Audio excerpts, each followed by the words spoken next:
Assalamualaikum warahmatullahi wabarakatuh. Alhamdulillah, Allahumma salli ala Sayyidina Muhammad wa ala ali Sayyidina Muhammad. Allahumma allimna ma yanfa'una wa anfa'na bima 'allamtana innaka antal alimul hakim. Pengerusi masjid, tuan-tuan imam, muslimin muslimat, jamaah kajian duha, semoga semua kita yang berhadir ini dimuliakan Allah Subhanahu wa taala. Amin ya rabbal alamin. Yang akan kita bahaskan pada pertemuan kita kali ini adalah tentang satu tajuk dalam kitab sahih. Nama tajuknya Al-Imanu Yazidu wa Yanqus. Al-Imanu Yazidu wa Yanqus bukan hadis Nabi, tapi dia ada satu tajuk dalam kitab sahih. Yazid bertambah, wa yanqusu berkurang. Bila iman bertambah, bila iman berkurang, inilah yang akan kita bahaskan insyaallah. Yazidu bit ta'ati, dia bertambah dengan ketaatan, wa yanqusu bil ma'siyati, dan dia berkurang dengan kemaksiatan. Apa saja yang membuat dia boleh bertambah?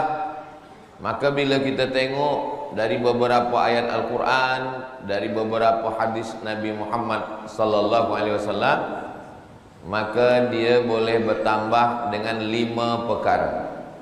Ini yang akan kita bahaskan insya-Allah. Sebelum kita masuk pada perkara-perkara yang boleh menambahkan iman ini, sebenarnya iman itu apa? Ada yang mengatakan iman itu setakat percaya saja. Percaya maknanya dia beriman. Tapi menurut kita, ulama-ulama Ahlus Sunnah wal Jamaah, iman itu mesti ada 3. Yang pertama, at-tasdiqu bil qalbi, percaya dalam hati. Belum ada amal lagi, hanya setakat percaya saja dalam hati. At-tasdiqu bil qalbi, percaya dalam hati. Setelah percaya dalam hati, al-iqraru bil lisan, dinyatakan dengan lisan. Asyhadu an la ilaha illallah wa asyhadu anna Muhammadan Rasulullah. Belum cukup, mesti ada yang ketiga. Al-amalu bil arkan, diamalkan dengan arkan. Arkan dengan badan, dengan tubuh. Tegak sembahyang, tahan makan minum puasa, keluarkan zakat fitrah, zakat mal, pergi umrah dan haji ke Baitullah, membaca Al-Quran dan berzikir. Bila ada 3 ini, barulah dia disebut dengan iman. Maka sesiapa saja yang setakat, misal ada orang tak Islam, bila dia tonton di television atau dia tonton di YouTube, rasa-rasa dalam hati dia percaya, macam-macam percaya dia pada Allah Subhanahu Wa Taala, pada Nabi Muhammad sallallahu alaihi wasallam, tapi dia malu nak melafazkan, maka dia belum lagi disebut Islam menurut Imam Abu Hasan Al-Ash'ari. Kita ni di Semenanjung Melayu, kita ini dalam 3 hal. Yang pertama, dalam masalah akidah mengikut pada Imam Abu Hasan Al-Ash'ari. Dalam pada bidang fiqh kita mengikut pada Imam Muhammad bin Idris Asy-Syafi'i, Imam Syafi'i. Dalam bidang akhlak, dalam bidang tasawuf, kita mengikut pada Imam Abu Hamid Al-Ghazali. Nama kitabnya Ihya Ulumuddin. Jadi kita tak keluar daripada 3. Bila ditanya orang, siapa Ahlus Sunnah wal Jamaah? Semua mengaku Ahlus Sunnah wal Jamaah. Ahlus Sunnah wal Jamaah itu dalam bidang akidah dia ikut Imam Asy'ari, dalam bidang fiqh dia ikut Imam Syafi'i, dalam bidang akhlak dia mengikut Imam Abu Hamid Al-Ghazali. Itulah yang disebut dengan Ahlus Sunnah wal Jamaah.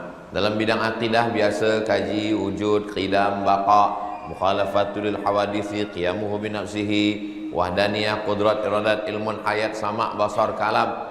yang dibaca dalam kitab-kitab di pondok-pondok, lalu kemudian dikaji di masjid-masjid. Jadi menurut Imam Abul Hasan Al-Asy'ari, menurut akidah Asy'ariyah, bahwa seseorang itu baru dikatakan dia beriman kalau ada tiga ini. Kalau tak ada tiga ini, tak dikatakan dia beriman. Ada setengah aliran kelompok mengatakan kalau hanya setakat percaya dalam hati pun cukup, dia sudah dianggap beriman. Ini berbahaya. Berapa banyak orang yang percaya kepada Allah tapi dia tidak lafazkan di mulut dia. Nanti bila dia dianggap beriman, bila dia mati, maknanya kita semua berdosa lah, sebab kita tidak laksanakan fardu kifayah. Itulah gunanya bila dia bercakap dengan kita, dengan kekawan kita, dia kata, saya ni percaya pada Allah, saya percaya pada Rasulullah. Kamu mesti isytiharkan di masjid selepas sembahyang Jumat. Gunanya untuk apa? Supaya kalau dia mati, meninggal, jenazahnya kita mandikan, kita kafankan, kita sembayangkan, kita kuburkan di pekuburan kaum muslimin. Kalau tidak, nanti ini akan menjadi fitnah. Kalaulah hanya setakat percaya dalam hati boleh dikata beriman, berapa banyak orang-orang putih yang sebenarnya mereka percaya, tapi untuk melafazkannya mereka takut dituduh sebagai terorisme, mereka takut dituduh sebagai orang-orang pengganas, sebab image Islam itu tak elok di tempat mereka. Akhirnya mereka diam saja. Maka mereka belum lagi disebut sebagai Islam, sebagai Muslim, sebagai mukmin. Lalu kemudian yang percaya, yang dipercaya itu apa? Yang dipercaya itu ada 6. Antu'mina billah wa malaikatihi wa kutubihi wa rusulihi wal yaumil akhir wa bil qadari khairihi wa syarrihi. Inilah pertanyaan soalan daripada malaikat Jibril alaihissalam ketika dia bertanya kepada Nabi Muhammad sallallahu alaihi wasallam, akhbirni anil iman. Wahai Muhammad sallallahu alaihi wasallam, bagi tahu kepada saya apa iman itu. Nabi menjawab, antu'mina billah, engkau percaya kepada Allah, wa malaikatihi, percaya kepada malaikat, wa kutubihi, percaya kepada kitab, wa rusulihi, percaya kepada rasul, wal yaumil akhiri, percaya kepada hari akhirat, bahwa dunia ini akan selesai, akan kiamat, wa bil qadari khairihi wa syarrihi, engkau percaya bahwa takdir baik, takdir buruk itu semua datang daripada Allah Subhanahu wa ta'ala. Selepas kita percaya, kita beriman, rupa-rupanya iman ini boleh dia bertambah, boleh dia turun berkurang. Pagi tadi sembahyang, iman bertambah. Selepas itu kita ambil air sembahyang, iman bertambah. Kita masuk ke masjid, kita mengaji, iman bertambah. Berzikir, baca Quran bersama orang-orang baik, iman bertambah. Tapi bila kita keluar daripada masjid bersama dengan orang-orang yang kurang baik, orang fasik, orang tak elok, lalu kemudian dalam aktiviti yang menjauhkan kita daripada Allah SWT, iman pun berkurang. Inilah makna al-imanu yazid, iman bertambah, wa yanqusu, dan iman berkurang. Kita akan bahaskan apa saja yang membuat iman ini boleh bertambah, supaya kita tetap jaga dia, supaya kita tetap pelihara dia. Sebab bila kita selesai baca tahlil, afdalul dzikri fa'lam annahu la ilaha illallah. Selepas la ilaha illallah, akhirlah sekali selalu kita sebut kalimatu haqqin 'alaiha nahya, dengan itu kita hidup, wa 'alaiha namutu, dengan itu kita mati, wa biha nub'atsu, dengan itu juga kita nanti akan mati menghadap Allah. Sebab yang dibawa serta ketika kita menghadap Allah adalah iman. Iman inilah bekal kita berjumpa dengan Allah Subhanahu wa ta'ala. Kita boleh buka dalam surah Al-Kahfi, last sekali, ayat 110. Faman kana yarju liqa'a rabbih, siapa yang berharap berjumpa dengan Allah Ta'ala, falyamal amalan salihah, hendaklah dia beramal soleh, wala yusyrik biibadati rabbih ahada, tidak mempersekutukan Allah Subhanahu wa ta'ala. Sebab ketika dia persekutukan Allah, rosak imannya. Bila rosak imannya, maka dia tiada boleh kembali membawa bekal menghadap Allah Subhanahu wa ta'ala. Apa kata Allah kepada Nabi Muhammad SAW?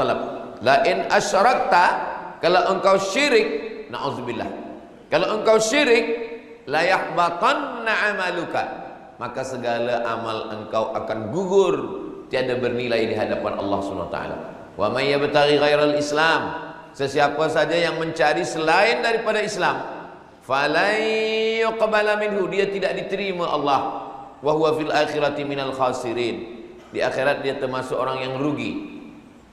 Kenapa dia dikata rugi? Amalnya tiada dikira, ibadahnya tiada dibawa, sedekahnya rusak, semuanya terbang, hilang, melayang, maka hidup hampa, sia-sia. Maka selalu yang kita minta adalah Allahumma ahyina bil iman, hidupkan kami dengan iman, wa amitsna bil iman, matikan kami dengan iman, wa akhrijna minad dunya ma'al iman, keluarkan kami dari dunia ini membawa iman, wa adkhilnal jannata ma'al iman, ketika kami masuk ke dalam surga membawa iman. Yang pertama yang boleh membuat iman ini terjaga, terpelihara, bertumbuh, berkembang dan bertambah adalah dengan cara menuntut ilmu, mengaji. Maka usahakan kalau kita ada surau, kita ada masjid, selepas sembahyang subuh, walaupun satu ayat, ayat-ayat pendek saja, tak usah ayat panjang. Selepas sembahyang, zikir, baca doa, muslimin muslimat duduk sekejap, mungkin agak 5 minit, kita duduk bacakan satu ayat. Qul huwallahu ahad, qul, katakanlah, huwallahu, Allah, ahad, esa, tunggal, tak berbilang, satu-satunya saja, tiada yang lain. Kita jelaskan sikit, selepas itu kita pun bersurai. Maka ini menambah, menjaga iman.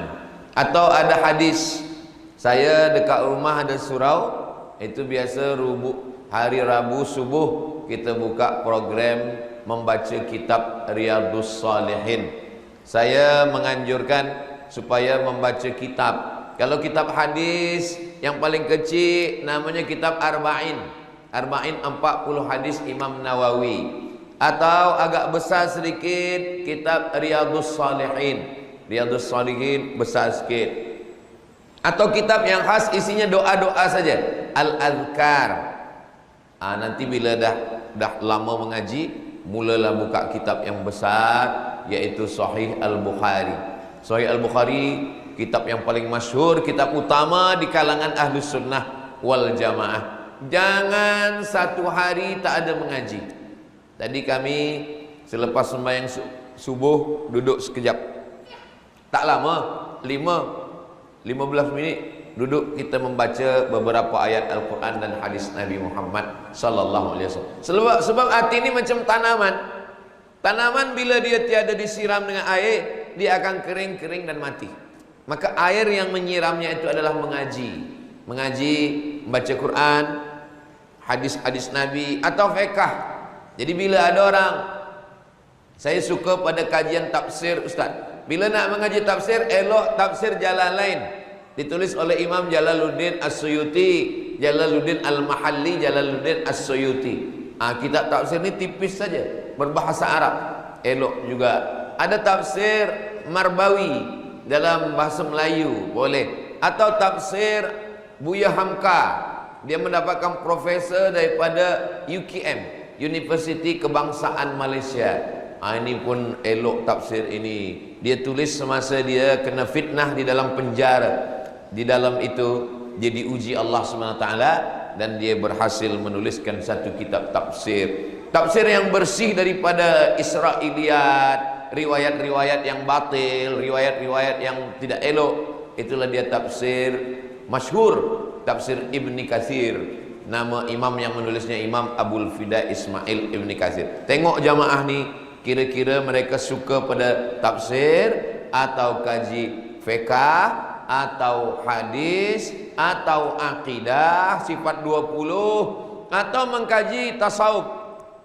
Kitab tasawuf yang paling elok sekali adalah kitab Ihya Ulumuddin yang ditulis oleh Imam Abu Hamid Al-Ghazali, mengkaji tentang masalah hati, bagaimana membersihkan hati dari hasad, dengki, dendam kesumat, busuk hati, merasa diri sum'ah, menunjukkan amal, riya. Ini elok semuanya. Jadi kalau bolehlah hari-hari itu dibagi. Hari Isnin tafsir, hari Selasa hadis, hari Khamis fiqh, hari Jumat akidah, hari Sabtu pula akhlak tasawuf, hari Ahad barulah dibuat kajian yang besar bersama tuan-tuan guru. Ini amat sangat baik. Supaya apa? Supaya iman tidak kering. Lalu kemudian semua kajian itu direkodkan. Semuanya ada channel. Jadi kalau masjid itu dia buat channel YouTube, sesiapa saja yang tak boleh ikut, dia boleh tonton streaming daripada rumah, atau bila dah diupload dia boleh tonton ulang. Begitu juga dengan tazkirah kita pagi ini, kajian duha ini, sesiapa saja kawan sahabat yang tak berhadir sekarang, dia tetap boleh tonton ulang di channel Ustaz Abdul Somad Official. Jangan lupa subscribe, like, share and comment.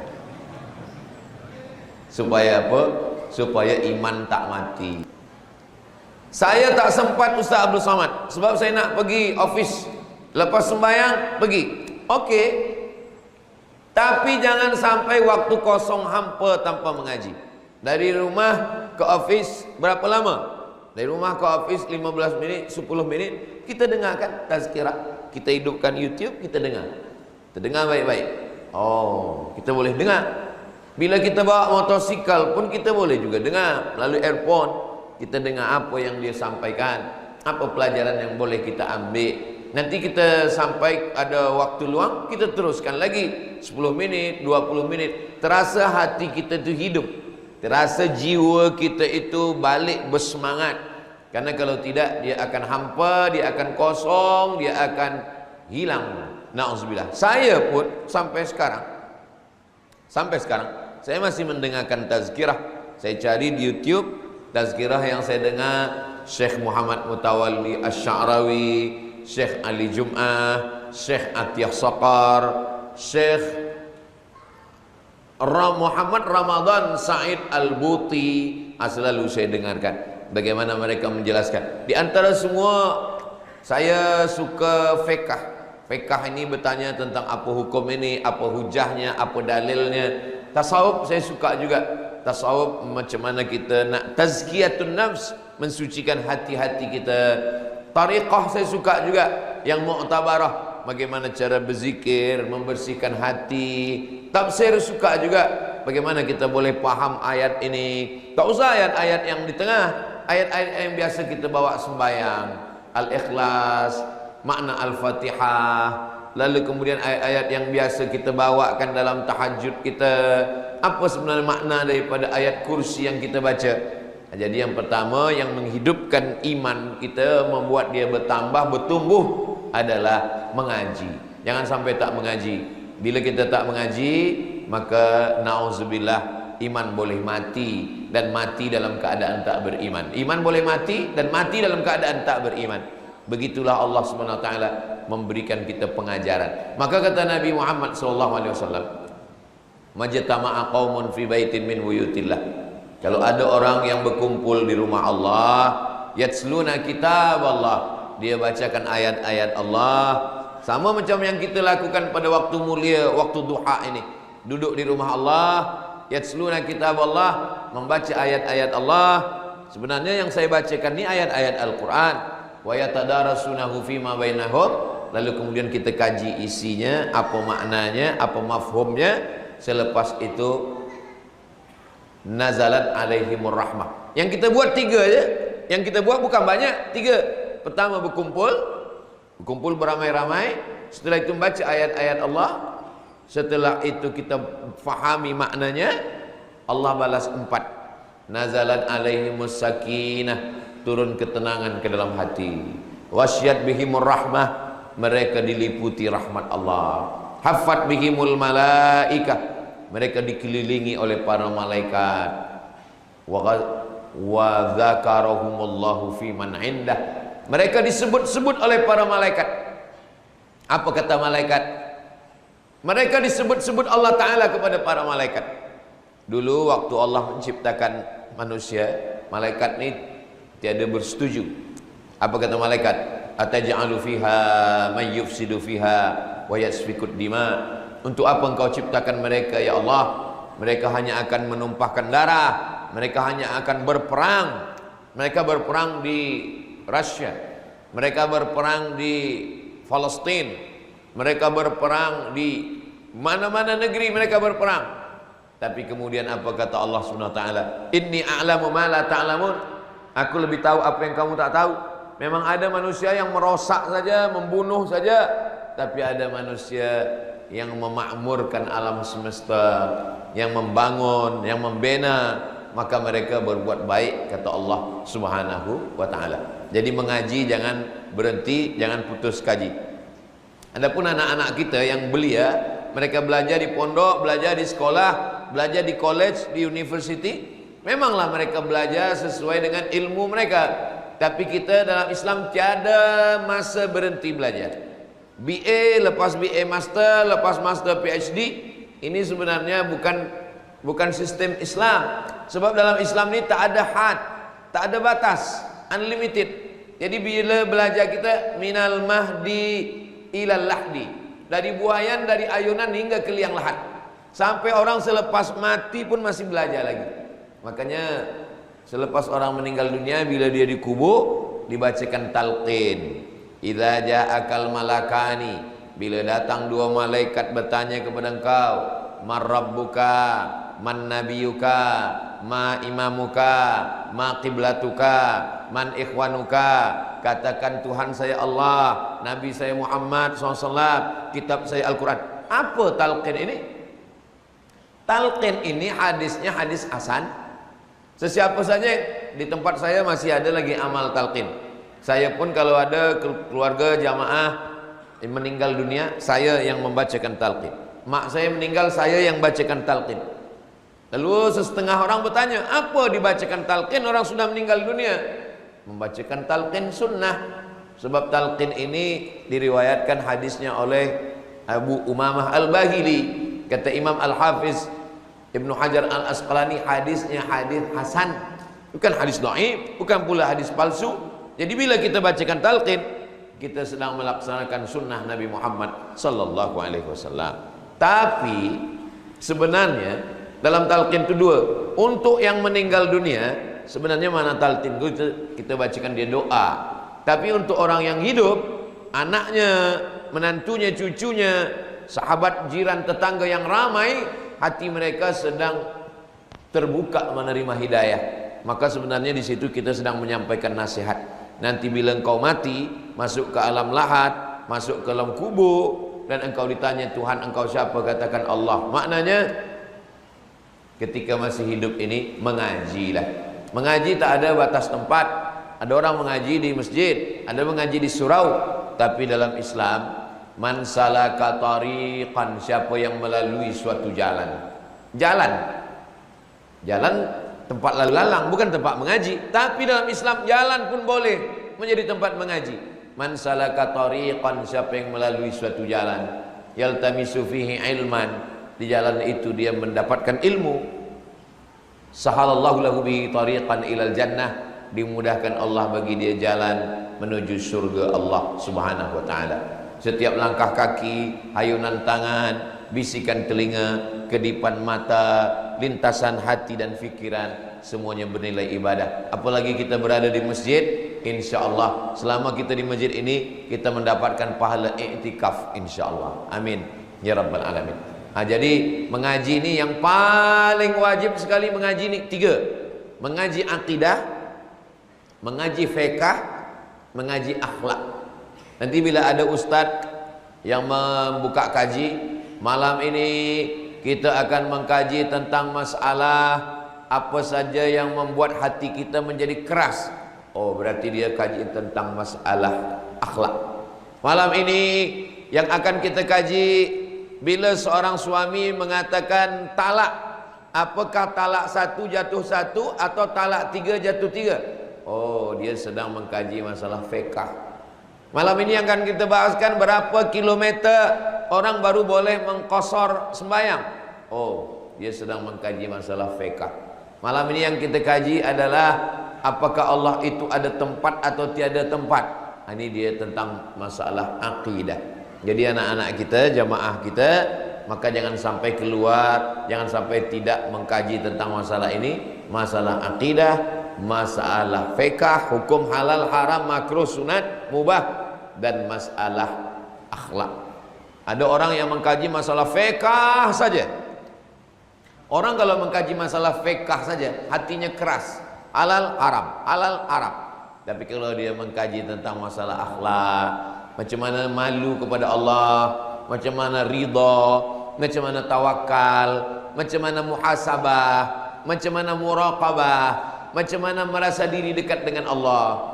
Tapi kalau orang hanya mengkaji akhlak saja, dia juga boleh melanggar. Sebab Islam ini bukan setakat akhlak saja. Islam ini juga ada aturan-aturan, ada rukun, ada syarat, ada wajib, ada sunat, ada halal, ada haram, ada makruh, ada yang membatalkan. Jadi semuanya saling melengkapi. Yang akhlak ini dilengkapi oleh akidah, yang akidah dilengkapi oleh fiqh. Maka kalau tiga-tiganya baik, insya Allah manusia menjadi baik.